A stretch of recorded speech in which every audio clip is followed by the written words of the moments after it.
diferensial adalah teknik evaluasi yang membandingkan keuntungan dan biaya dari dua atau lebih alternatif dalam proses pengambilan keputusan. Setelah teman-teman mengetahui definisi dari analisis diferensial, lanjut ke tujuannya. Nah, tujuan analisis diferensial yaitu menyediakan dasar kuantitatif untuk menentukan pilihan terbaik di antara beberapa opsi. Lalu, pentingnya analisis diferensial yaitu membantu dalam keputusan yang kompleks dengan fokus pada elemen yang relevan dan terukur.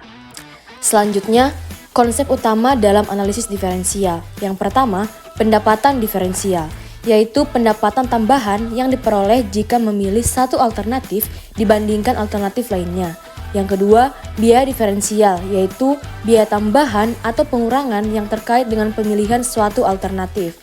Dan yang ketiga adalah biaya relevan, yang artinya hanya biaya yang akan berubah jika suatu alternatif dipilih, atau biaya tetap atau tidak berubah dikecualikan. Selanjutnya adalah peran akuntansi manajemen dalam analisis diferensial.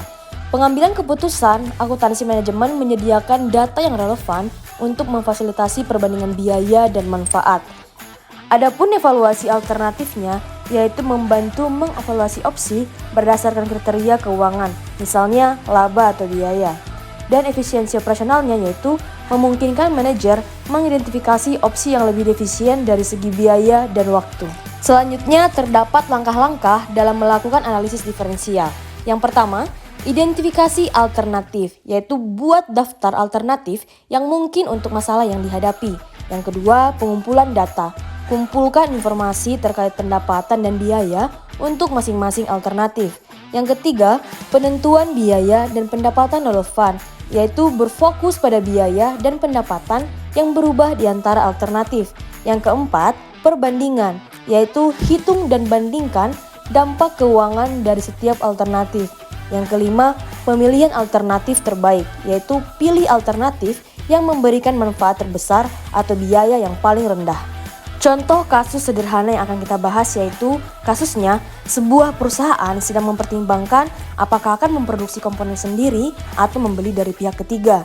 Nah, untuk datanya yaitu biaya produksi sendiri, biaya pembelian, pendapatan diferensial, dan biaya diferensial. Nah, untuk analisisnya yaitu menyajikan tabel yang memperlihatkan perbandingan antara kedua opsi untuk menunjukkan hasil analisis diferensial. Nah, selanjutnya, apa saja sih keuntungan dan kebatasan analisis diferensial? Nah, untuk keuntungannya sendiri yaitu membantu manajer membuat keputusan cepat dan terukur, berfokus pada elemen yang relevan, mengurangi informasi yang tidak diperlukan. Sedangkan keterbatasannya yaitu tidak mempertimbangkan faktor non-finansial seperti kepuasan pelanggan atau risiko reputasi.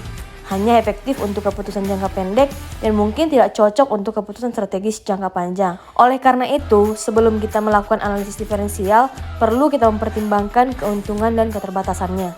Sehingga dari pemaparan tersebut dapat kita simpulkan kalau misalnya analisis diferensial adalah alat penting dalam akuntansi manajemen yang membantu menyaring biaya dan pendapatan relevan dalam berbagai keputusan. Dan manfaat utamanya yaitu mempermudah pengambilan keputusan yang berorientasi pada efisiensi dan profitabilitas.